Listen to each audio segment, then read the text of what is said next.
Can someone hear me? I can hear you. Okay, hi, how are you? I'm How's pretty good. everything? Yeah, thank you to connect. Yeah, I don't know if you guys want to tell me more about yourself and what you guys do in order to, I don't know, make this a little bit more like a conversation rather than me speaking um, everything about the industry that I work. And of course, if you guys want, I can go more into details about the transformation that I am seeing in this sector. Sure. I mean, I'm not even sure what this talk is about. I just kind of I've been listening to these unconference calls for a little while, just kind of keeping Yeah. in the background. But I work with sort of blockchain storage, so that's what I do. Blockchain storage. Okay. Perfect. So basically, what the topic that I wanted to share with you guys is like the transformation of the commercial, the retail industry. So basically, is how in our company we're doing the democratization for the commercial spaces. So basically, here I'm based here in Bogota, in Colombia, and the our purpose is to make more affordable some commercial spaces such as storefronts, venues for events, rooftops, and in that way, we truly believe that is the best sustainable way that you can guys launch a product or service in order to have human interaction, because for sure we have been moving to a digital ecosystem, but nowadays we still have a, I mean, we don't have to, but it is better if we have a human interaction and to, I don't know, be able to launch specific products in specific seasons in order to have uh, a better understanding of our customers and our users. So social interaction, Yeah, it's more about like, social building of. so basically, in, I don't, where are you from? I'm from Dublin, Ireland. Okay, so basically here in Colombia and most of the countries, if you want to have a storefront, the minimum time that you can do it in the traditional way is for 12 months. But with my company, what are we doing is like trying to reduce these contracts uh, for like 1 day, 1 week, or even a month. So in that way, you have less risk and less cost, because there are a lot of products that you don't need to have like 12 months uh, arrangement in the storefront. Right, But like pop-up restaurants. yeah, like pop-up restaurants, like pop-up stores, like pop-up experiences, because we don't only work on the storefronts, but also we have museums, we have art galleries, we have food trucks, we have this type of things, and in that way, for instance, if your passion is, I don't know, arts, or like you're in the food industry and you want to try out a recipe, or you want to see how working in this in your passion looks like, uh, in order to don't like go full time and make a huge commitment and huge risk. You can do it like progressively. And I don't know, let's say you want to open a restaurant, you can start using a pop-up food truck only for the weekends and a specific location. So you don't have to make a heavy investment buying the food truck and making a huge commitment and quit your job or your current career path. Yeah, it sounds good. I mean, the like I'm from Ireland, right, where like this is a very developed economy, but at the same time now we're looking back at these kind of pop-up restaurants and things that are actually they're more valuable than a fixed premise, right? Completely agree.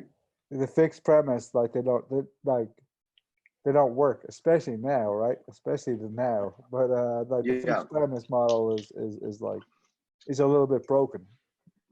it is. I completely agree with you, and it's a huge commitment. And we have seen here, for instance, during this COVID-19 situation, a lot of the real estate companies are uh, are seeing a huge challenge because most of the tenants are not able or not willing to pay the full uh, payment because they don't have the cash flow. So the government uh, made an agreement with them with the landlords. I mean, it's not an agreement. It's like a, I don't know how to say in English, but like a law that is easy for tenants to have to return the spaces. The Like, and lease, we yeah, are lease. yeah, and we're seeing a huge um, vacancy in office spaces because I mean everybody's working from home, and a lot of companies are seeing that this solution to work remotely or a home office is is a good solution for their workers. But on the other hand, you still need like some interaction.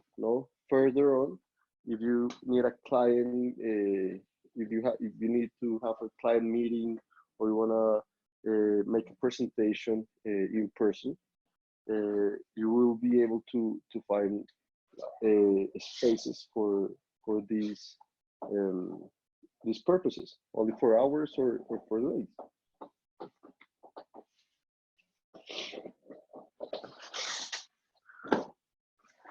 Yep. Yeah, I mean, from what I see is like Yep. the the socialization, the social aspect of it, not socialization, but the social aspect of it is very important, right? Like Yeah. It is. you wanna be connected with the people in your local community. You don't want Completely to agree. be you don't want to be like going to McDonald's because that's not, Hmm. like McDonald's is not like your local community. It's a conglomerate corporate chain. Yeah. So these pop-up restaurants, these local food services, for example, not only food service but anything like local services are very much something that we should be encouraging. Yeah, and that's part of our like our economy, and of course, I mean, we can still go to McDonald's or to other like chain restaurants, but the main concept is like we have to support each other locally, in order to be able to recover from the crisis.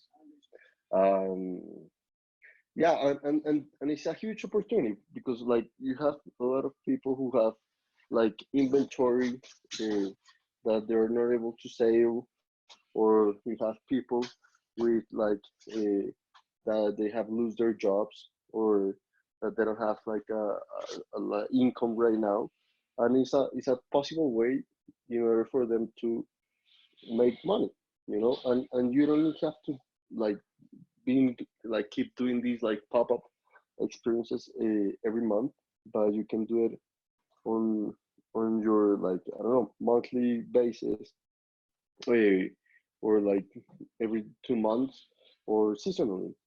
It's a huge opportunity, for instance, in Halloween or in Christmas.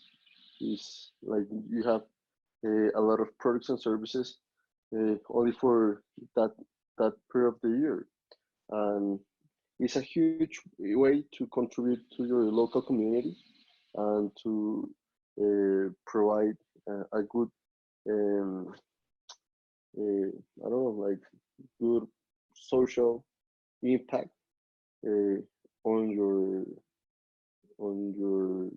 like making your economy more dynamic and your like small and medium enterprises. Yeah, absolutely. I mean, like that's what we're seeing now, is that like these locally run community stuff is perhaps a better way to go about it, rather than, It is.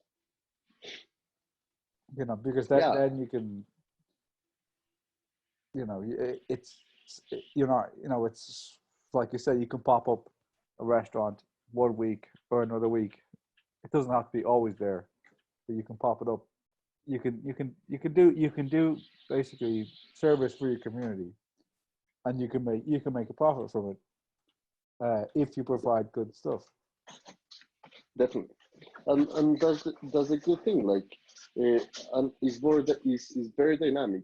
For instance, if I want to learn to pop up only for antibacterial or like healthcare um, products or services for this period of time is perfect.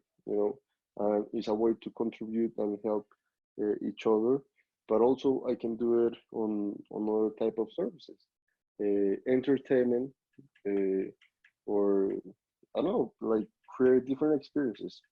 Yeah, And you exactly, don't have, and that's the thing. Like, you're contributing locally to, like, yeah, the cultural local experience, rather than, definitely.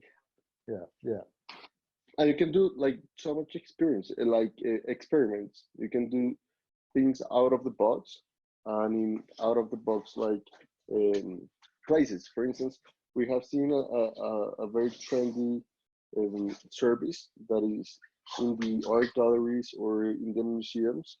You are seeing that some areas of the space are being used for yoga classes or for dance classes. You know, and this is like a way to connect the people with a specific location, because like when you see a museum, you see only for art purpose or like cultural purpose, but not for like recreational, but it's like out of the box thinking, and it's a perfect solution because they're in a good location, and they have uh, like some hours that they're closed, so somebody else can use it and make it profitable. And for this person, for instance, for this yoga professor, can work to don't need to that don't need to pay for a specific rent.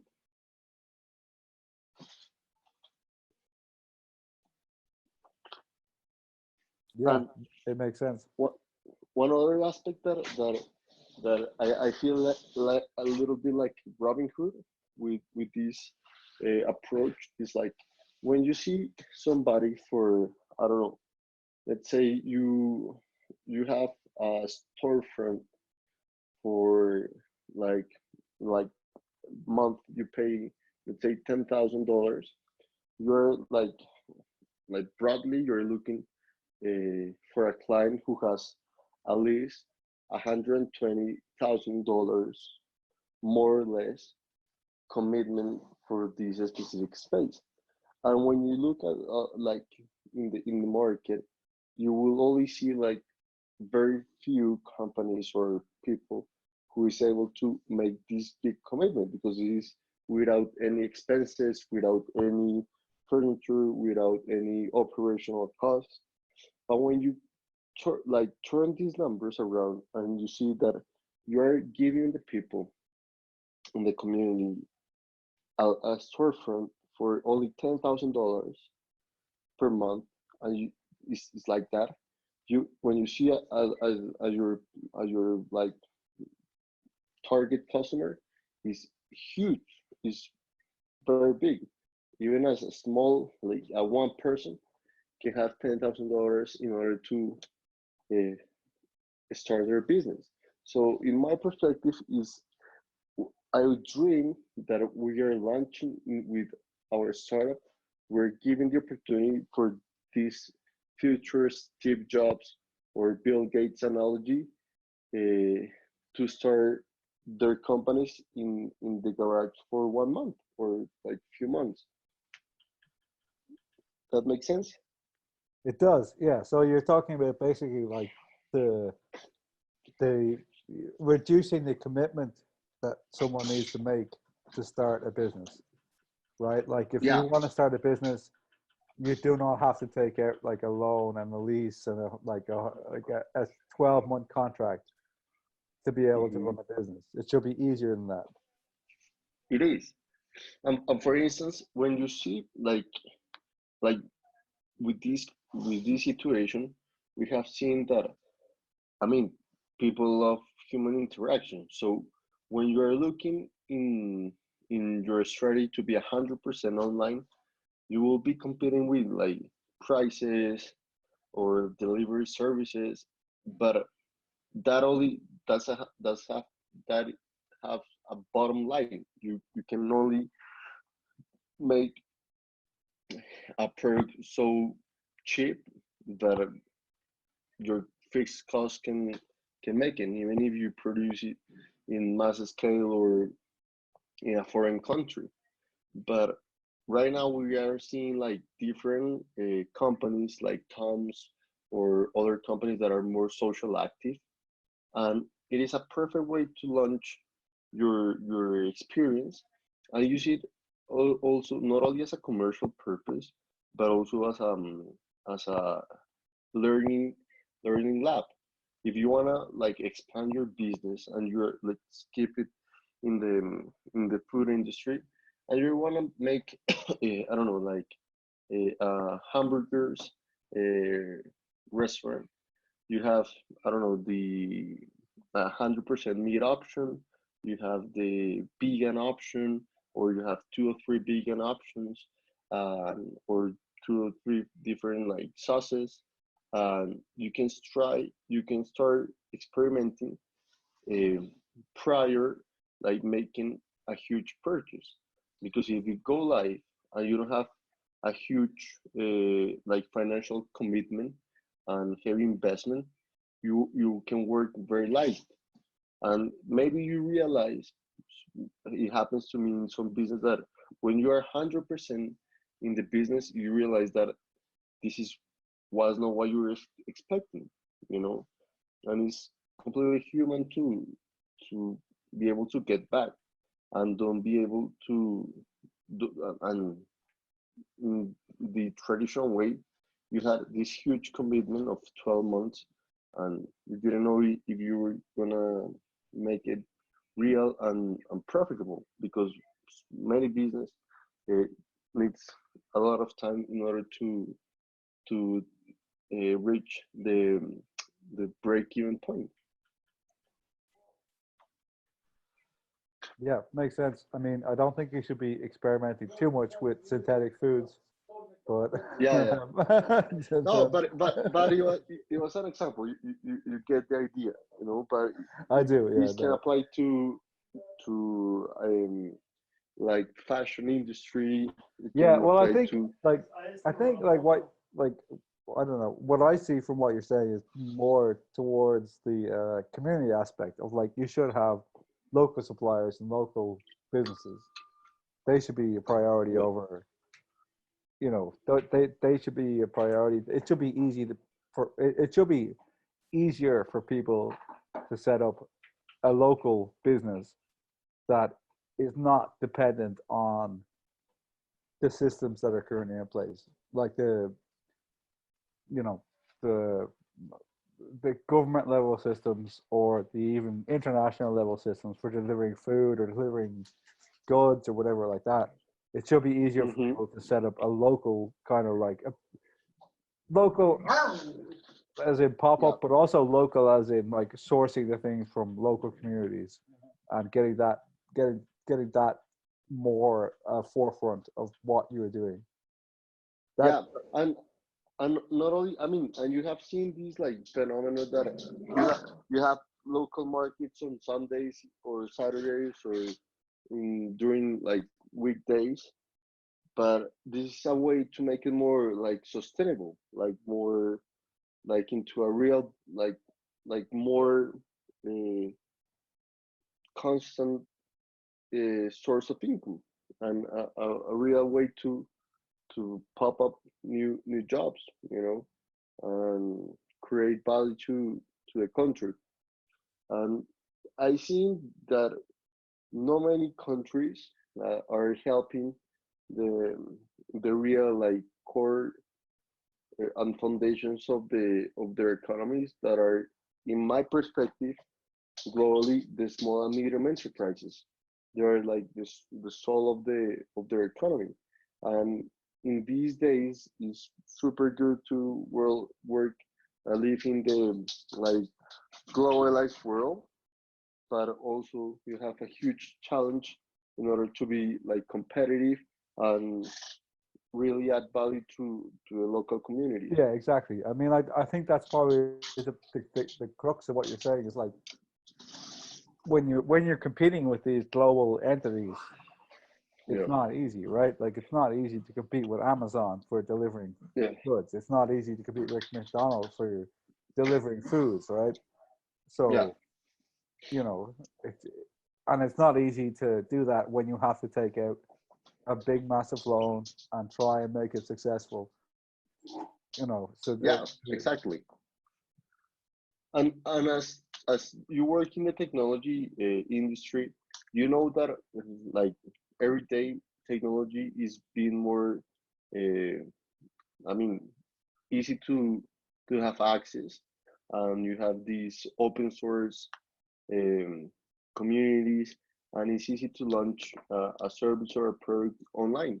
But we should like be doing the same for the offline part of the business, you know.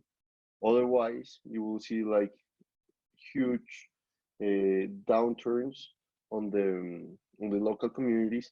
And as you see in, I don't know, let's say in Spain, in Colombia, a lot of like factories are closing, and they are just being a part of the of like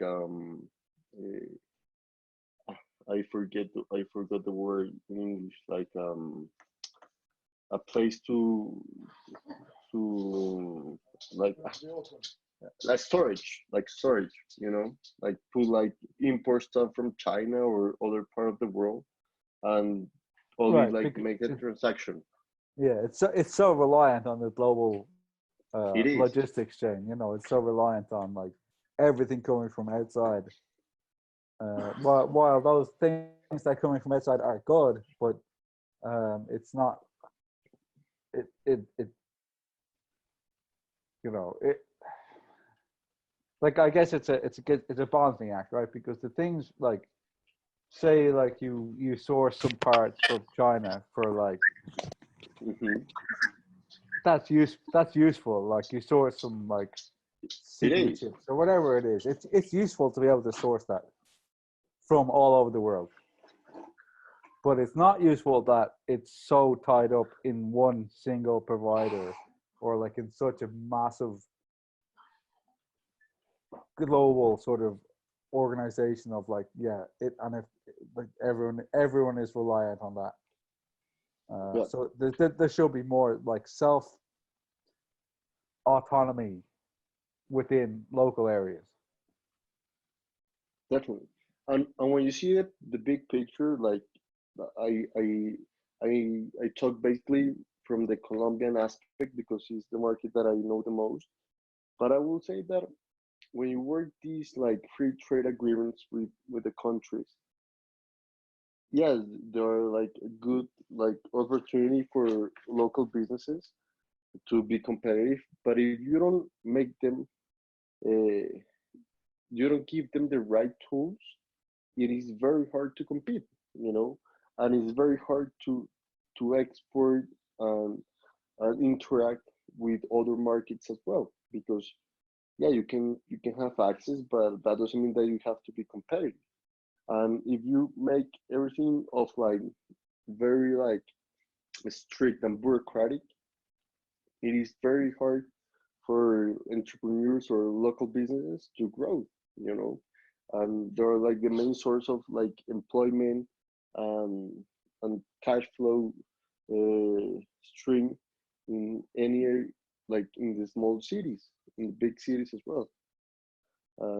Yeah, but I think that our generation is like more towards these inclusive aspects and being more sustainable. And I completely agree. These I don't know these I don't like to call it crisis. I really like to call it situation or like circumstance will make us everyone more aware uh, of the opportunities and the mistakes that we are making as a global society and as a local society. And we have to work in the globalized context that, I mean, what we do here in Colombia affects somebody else in France or other parts of the world, Africa, Asia, but also we have to look into ourselves, into our economies, into our systems, into our nature, and into our agriculture. Agriculture is huge here in Colombia, but the thing is like every single country is focused more on running agriculture as a business or as a mass production chain rather than a healthy way to provide food or vitamins to your local people. Yeah, I think that's like very smart way of looking at it. Like in terms of um like how do we deal with global versus local? You know, I think that Yeah, it and if we help the people, the companies and the people to start their business small and be able to grow progressively is a huge step, you know.